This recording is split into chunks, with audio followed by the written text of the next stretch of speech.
श्री गणेशाय नमः। श्री सरस्वती माताय नमः। श्रीमद् भागवत महापुराण की जय। जय जय श्री राधे श्याम।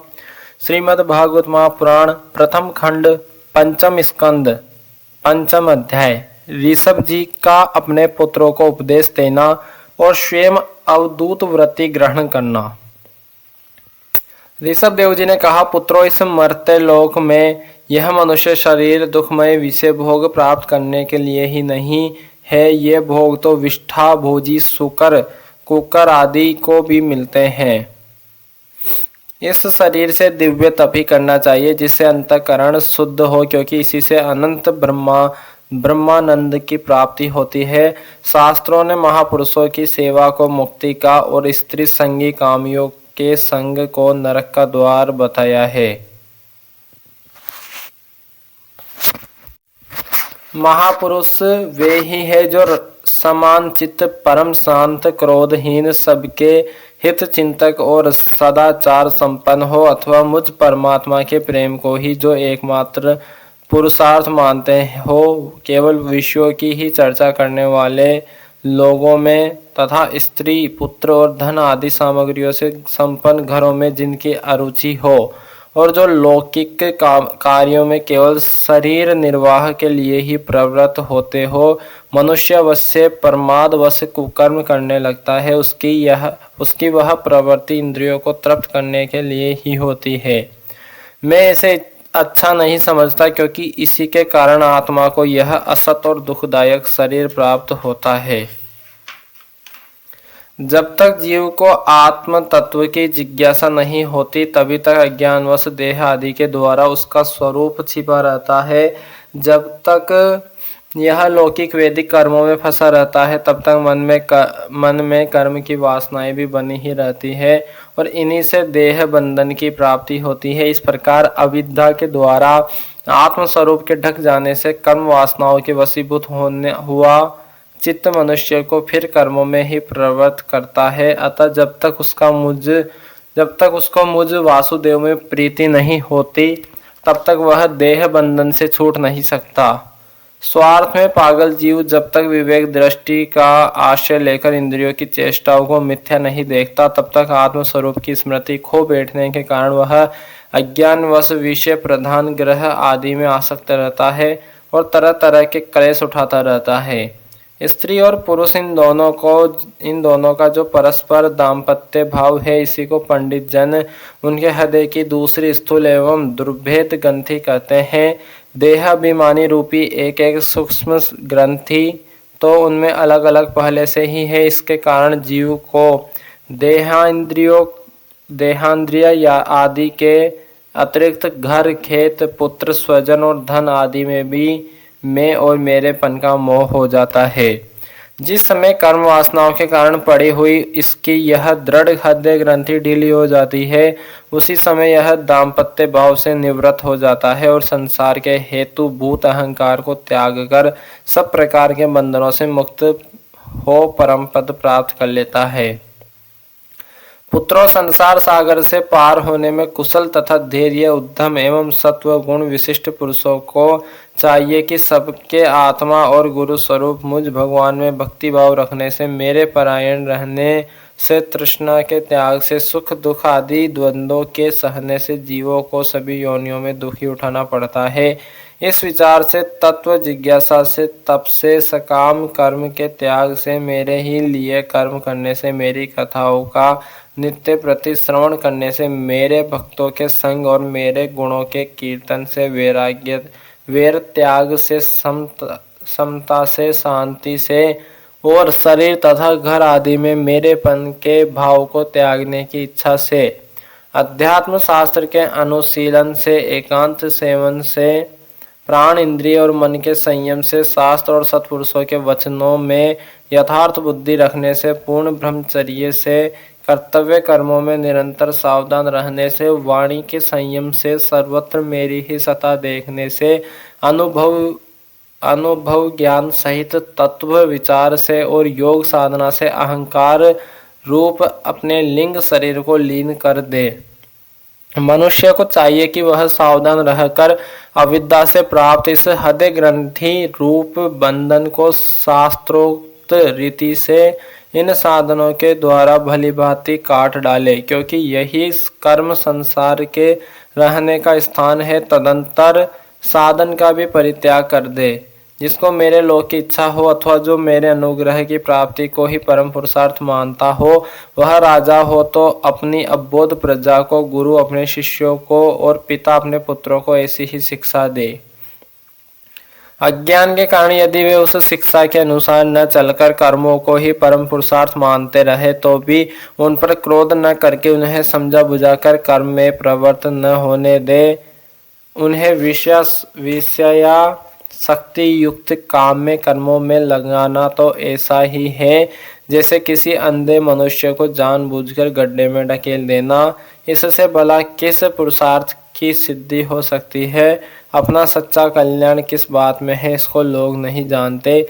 इसी से वे तरह तरह की भोग कामनाओं में फंसकर तुच्छ क्षणिक सुखों के लिए आपस में वैर ठान लेते हैं और निरंतर विषय भोगों के लिए ही प्रयत्न करते रहते हैं। वे मूर्ख इस बात पर कुछ भी विचार नहीं करते कि इस वैर विरोध के कारण नरक आदि अनंत घोर दुखों की प्राप्ति होगी। गड्ढे में गिरने के लिए उल्टे रास्ते से जाते हुए मनुष्य को जैसे आंख वाला पुरुष उधर नहीं जाने देता, वैसे ही अज्ञानी मनुष्य को अविद्या में फंसकर दुखों की ओर जाते देखकर कौन ऐसा दयालु और ज्ञानी पुरुष होगा जो जानबूझकर भी उसे उसी राह पर जाने दे या जाने के लिए प्रेरणा करे। जो अपने प्रिय संबंधी को भगवत भक्ति का उपदेश देकर मृत्यु की फांसी से नहीं छुड़ाता, वह गुरु गुरु नहीं है, स्वजन स्वजन नहीं है, पिता पिता नहीं है, माता माता नहीं है, इष्ट देव नहीं है और पति पति नहीं है। मेरे इस अवतार शरीर का रहस्य साधारण जनों के लिए बुद्धि गम्य नहीं है। शुद्ध सत्व ही मेरा हृदय है और उसी से धर्म की स्थिति है। मैंने अधर्म को अपने से बहुत दूर पीछे की ओर ढकेल दिया है। इसी से यत पुरुष मुझे ऋषभ कहते हैं। तुम सब मेरे उस शुद्ध सत्वमय हृदय से उत्पन्न हुए हो, इसलिए मत्सर छोड़कर अपने बड़े भाई भरत की सेवा करो। उसकी सेवा करना मेरा ही सेवा करना है और यही तुम्हारा प्रजापालन भी है। अन्य सब भूतों की अपेक्षा वृक्ष अत्यंत श्रेष्ठ है, उनसे चलने वाले जीव श्रेष्ठ है और उनमें भी कीटा आदि की अपेक्षा ज्ञान युक्त पशु आदि श्रेष्ठ है। पशुओं से मनुष्य, मनुष्यों से प्रमथ गण, परमार्थों से गंधर्व, गंधर्वों से सिद्ध और सिद्धों से देवताओं के अनुयायी किन्नर आदि श्रेष्ठ है। उनसे असुर, असुरों से देवता और देवताओं से भी इंद्र श्रेष्ठ है। इंद्र से भी ब्रह्मा जी के पुत्र दक्ष आदि प्रजापति श्रेष्ठ है। ब्रह्मा जी के पुत्रों में रुद्र सबसे श्रेष्ठ है, वे ब्रह्मा जी से उत्पन्न हुए हैं, इसलिए ब्रह्मा जी उनसे श्रेष्ठ है। वे भी मुझसे उत्पन्न है और मेरी उपासना करते हैं, इसलिए मैं उनसे भी श्रेष्ठ हूँ। परंतु ब्राह्मण मुझसे भी श्रेष्ठ है, क्योंकि मैं उन्हें पूज्य मानता हूँ। सभा में उपस्थित ब्राह्मणों को लक्ष्य करके विप्रगण दूसरे किसी भी प्राणी को मैं ब्राह्मणों के समान भी नहीं समझता, फिर उनसे अधिक तो मान ही कैसे सकता हूँ। लोग श्रद्धा पूर्वक ब्राह्मणों के मुख में जो अन्न आदि आहुति डालते हैं, उससे मैं जैसी प्रसन्नता से ग्रहण करता हूँ, वैसे अग्निहोत्र में होम की हुई सामग्री को स्वीकार नहीं करता। जिन्होंने इस लोक में अध्ययन आदि के द्वारा मेरी वेद रूपाति सुंदर और पुरातन मूर्ति को धारण कर रखा है, तथा जो परम पवित्र सत्व गुण सम दम सत्य दया तप तितिक्षा और ज्ञान आदि 8 गुणों से संपन्न है, उन ब्राह्मणों से बढ़कर और कौन हो सकता है। मैं ब्रह्मा आदि से भी श्रेष्ठ हूँ और अनंत हूँ तथा स्वर्ग मोक्ष आदि देने के भी सामर्थ्य रखता हूँ, किंतु मेरे अंकिंचन भक्त ऐसे निष्प्रह होते हैं कि वे मुझसे भी कभी कुछ नहीं चाहते। फिर राज्य आदि अन्य वस्तुओं की तो वे इच्छा ही कैसे कर सकते हैं। पुत्रों, तुम संपूर्ण चराचर भूतों को मेरा ही शरीर समझकर शुद्ध बुद्धि से पद पद पर उनकी सेवा करो, यही मेरी सच्ची पूजा है। मन वचन दृष्टि तथा अन्य इंद्रियों की चेष्टाओं का साक्षात फल मेरा इस प्रकार पूजन ही है। इसके बिना मनुष्य अपने को महामोहमय काल पास से छुड़ा नहीं सकता। श्री सुखदेव जी कहते हैं, राजन ऋषभ देव जी के पुत्र यद्यपि स्वयं ही सब प्रकार सुशिक्षित थे, तो भी लोगों की शिक्षा देने के उद्देश्य से महाप्रभावशाली परम सुहृद भगवान ऋषभ ने उन्हें इस प्रकार उपदेश दिया। ऋषभ देव जी के 100 पुत्रों में भरत सबसे बड़े थे। वे भगवान के परम भक्त और भगवत भक्तों के परायण थे। ऋषभ देव जी ने पृथ्वी का पालन करने के लिए उन्हें राजगद्दी पर बैठा दिया और स्वयं उपशमशील निवृत्ति परायण महामुनियों के भक्ति ज्ञान और वैराग्य रूप परमहंसोचित धर्म की रक्षा देने के लिए बिल्कुल विरक्त हो गए। केवल शरीर मात्र का परिग्रह रखा और सब कुछ घर पर रहते ही छोड़ दिया। अब वे वस्त्रों का भी त्याग करके सर्वथा दिगंबर हो गए। उस समय उनके बाल बिखरे हुए थे, उन्मत्त का सा वेश था। इस स्थिति में वे आहवनीय अग्निहोत्र की अग्नियों को अपने में ही लीन करके सन्यासी हो गए और ब्रह्माव्रत देश से बाहर निकल गए। ये सर्वथा मौन हो गए थे। कोई बात करना चाहता था तो बोलते नहीं थे। जड़, अंधे, बहरे, गूंगे, पिशाच और पागलों की सी चेष्टा करते हुए वे अवधूत बने जहां तहां विचरने लगे। कभी नगरों और गांवों में चले जाते तो कभी खानों किसानों की बस्तियों, बागीचों, पहाड़ों, गांवों, सेना की छावनियों, गौशालाओं, अहीरों की बस्तियों और यात्रियों के टिकने के स्थानों में रहते। कभी पहाड़ों, जंगलों और आश्रम आदि में विचरते। वे किसी भी रास्ते से निकलते तो जिस प्रकार वन में विचरने वाले हाथी को मक्खियां सताती है, उसी प्रकार मूर्ख और दुष्ट लोग उनके पीछे हो जाते और उन्हें तंग करते। कोई धमकी देते, कोई मारते, कोई पेशाब कर देते, कोई थूक देते, कोई ढेला मारते, कोई विष्ठा और धूल फेंकते, कोई अधो वायु छोड़ते और कोई खोटी खरी सुनाकर उनका तिरस्कार करते। किंतु वे इन सब बातों पर जरा भी ध्यान नहीं देते। इसका कारण यह था कि भ्रम से सत्य कहे जाने वाले इस मिथ्या शरीर में उनकी अहंता ममता तनिक भी नहीं थी। वे कार्य कारण रूप संपूर्ण प्रपंच के साक्षी होकर अपने परमात्मा स्वरूप में ही स्थित थे। इसलिए अखंड चित्तवृत्ति से अकेले ही पृथ्वी पर विचरते रहते थे। यद्यपि उनके हाथ, पैर, छाती, लंबी लंबी बाहें, कंधे, गले और मुख आदि अंगों की बनावट बड़ी ही सुकुमार थी, उनका स्वभाव से ही सुंदर मुख स्वाभाविक मधुर मुस्कान से और भी मनोहर जान पड़ता था। नेत्र नवीन कमल दल के समान बड़े ही सुहावने, विशाल एवं कुछ लाली लिए हुए थे। उनकी पुतलियां शीतल एवं संताप हारिणी थी।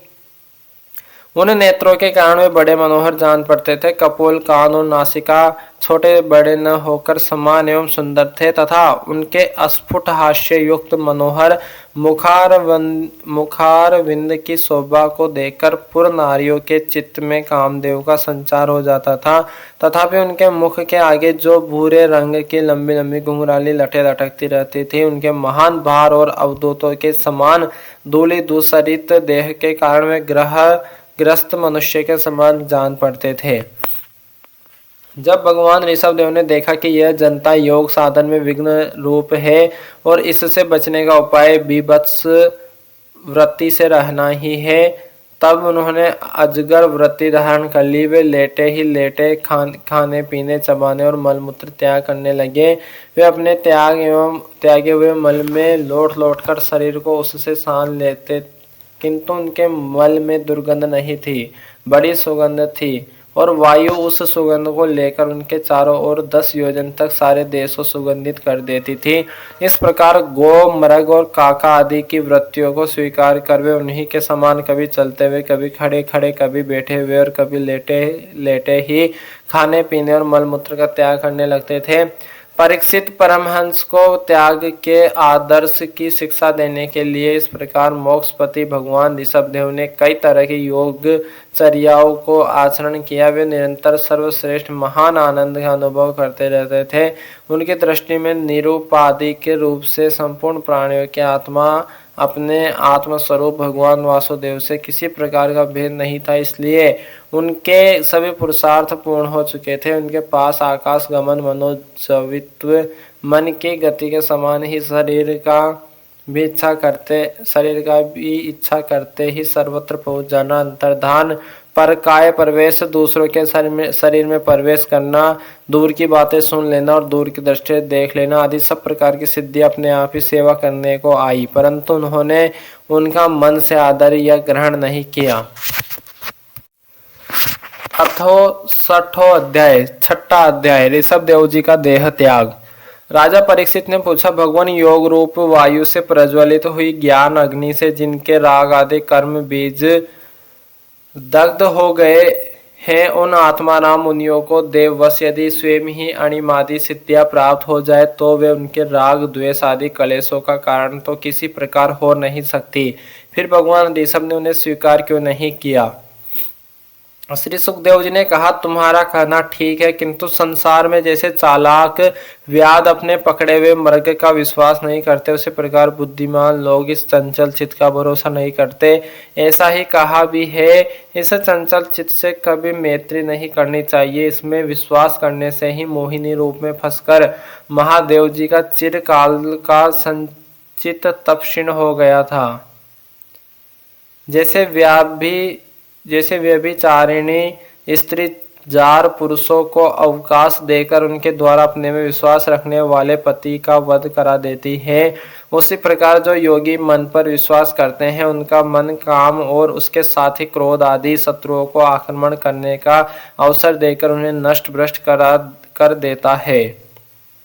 काम, क्रोध, मद, लोभ, मोह और भय आदि शत्रुओं का तथा कर्म बंधन का मूल तो यह मन ही है। इस पर कोई भी बुद्धिमान कैसे विश्वास कर सकता है। इसी से भगवान ऋषभ देव ने यद्यपि इंद्र आदि सभी लोकपालों के भी भूषण स्वरूप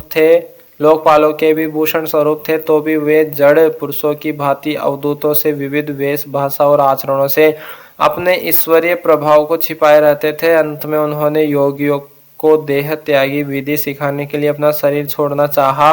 वे अपने अंतःकरण में अभेद रूप से स्थित परमात्मा को अभिन्न रूप से देखते हुए वासनाओं की अनुवृत्ति से छूटकर लिंग देह के अभिमान से भी मुक्त होकर उपराम हो गए। इस प्रकार लिंग देह के अभिमान से मुक्त भगवान ऋषभ देव जी का शरीर योग माया की वासना से केवल अभिमान आभास के आशय ही इस पृथ्वी पर विचरता रहा। वह देववश कोंक, वेंक और दक्षिण आदि कुटक कर्नाटक के देशों में गया और मुंह में पत्थर का टुकड़ा डाले तथा बाल बिखेरे उन्मत्त के समान दिगंबर रूप से कूट काचल के वन में घूमने लगा। इस समय झंझावता से झकझोर हुए बांसों के घर्षण से प्रबल दावाग्नि धधक उठी और उसने सारे वन को अपनी लाल लाल लपेटों में लेकर ऋषभ देव जी के सहित भस्म कर दिया। राजन, जिस समय कलयुग में अधर्म की वृद्धि होगी उस समय कोक, वेक और कुटक देश का मंदमती राजा अहर्त वहां के लोगों से ऋषभ देव जी के आश्रम आतीत आचरण का वृत्तांत सुनकर तथा स्वयं उसे ग्रहण कर लोगों के पूर्व संचित पाप फल रूप होनहार के वशीभूत हो भय रहित स्वधर्म पथ का परित्याग करके अपनी बुद्धि से अनुचित और पाखंड पूर्ण कुमार्ग का प्रचार करेगा। उससे कलयुग में देव माया से मोहित अनेकों अधम मनुष्य अपने शास्त्र विहित सोच और आचार को छोड़ बैठेंगे।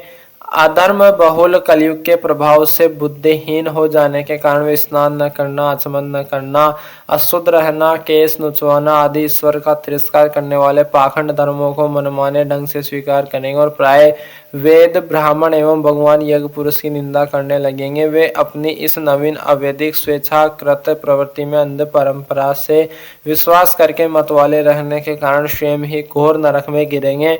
भगवान का यह अवतार रजोगुण से भरे हुए लोगों को मोक्ष मार्ग की शिक्षा देने के लिए ही हुआ था। इसके गुणों का वर्णन करते हुए लोग इन वाक्यों का कहा करते हैं, अहो 7 समुद्रों वाली पृथ्वी के समस्त द्वीप और वर्षों में यह भारतवर्ष बड़ी ही पुण्य भूमि है, क्योंकि यहाँ के लोग श्री हरि के मंगलमय अवतार चरित्रों का गान करते हैं।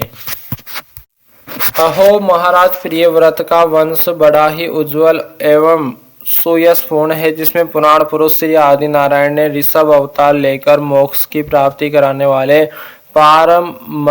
पारमहंस्य धर्म का आचरण किया। अहो, इन जन्म रहित भगवान ऋषभ देव के मार्ग पर कोई दूसरा योगी मन से भी कैसे चल सकता है, क्योंकि योगी लोग तो जिन योग सिद्धियों के लिए लालायित होकर निरंतर प्रयत्न करते रहते हैं, उन्हें इन्होंने अपने आप प्राप्त होने पर भी असत समझकर त्याग दिया था। राजन, इस प्रकार संपूर्ण वेद, लोक, देवता, ब्राह्मण और गौओं के परम गुरु भगवान ऋषभ देव का यह विशुद्ध चरित्र मैंने तुम्हें सुनाया। यह मनुष्य के समस्त पापों को हरने वाला है। जो मनुष्य इस परम मंगलमय पवित्र चरित्र को एकाग्र चित्त से श्रद्धा पूर्वक निरंतर सुनते या सुनाते हैं, उन दोनों की ही भगवान वासुदेव में अनन्य भक्ति हो जाती है। तरह तरह के पापों से पूर्ण, सांसारिक तापों से अत्यंत तपे हुए अपने अंतःकरण को पंडित जन इस भक्ति सरिता में ही नित्य निरंतर नहलाते रहते हैं। इससे उन्हें जो परम शांति मिलती है वह इतनी आनंदमय होती है कि फिर वे लोग उसके सामने अपने ही आप प्राप्त हुए मोक्ष रूप परम पुरुषार्थ का भी आदर नहीं करते। भगवान के निज जन हो जाने से ही उनके समस्त पुरुषार्थ सिद्ध हो जाते हैं। राजन, भगवान श्री कृष्ण स्वयं पांडव लोगों के और यदुवंशियों के रक्षक, गुरु, इष्ट देव, सुहृद और कुलपति थे। यहाँ तक कि वे कभी कभी आज्ञाकारी सेवक भी बन जाते थे। इस प्रकार भगवान दूसरे भक्तों के भी अनेकों कार्य कर सकते हैं और उन्हें मुक्ति भी दे देते हैं, परंतु मुक्ति से भी बढ़कर जो भक्ति योग है उसे सहज में नहीं देते। निरंतर विषय भोगों की अभिलाषा करने के कारण अपने वास्तविक श्रेय से चिरकाल तक बेसुध हुए लोगों को जिन्होंने करुणावश निर्भय आत्मलोक का उपदेश दिया और जो स्वयं निरंतर अनुभव होने वाले आत्मस्वरूप की प्राप्ति से सब प्रकार की तृष्णाओं से मुक्त थे, उन भगवान ऋषभ देव को नमस्कार है। श्रीमद् भागवत महापुराण की जय। श्री सीताराम भगवान की जय। श्री राधे श्याम जी सरकार की जय। हनुमान जी महाराज की जय। उमापति महादेव की जय। श्री ऋषभ देव भगवान की जय। सदगुरुदेव भगवान की जय। अपने अपने माता पिता की जय। गौ माता की जय। सनातन धर्म की जय। सभी भूदेव ब्राह्मण की जय। सभी विरक्त संतन की जय। सभी भूदेव संतन की जय। सभी विरक्त ब्राह्मण की जय। सभी पितृ देवतान की जय। तुलसी माता की जय। यमुना मैया की जय। गंगा मैया की जय। गौ माता की जय। जय जय श्री राधे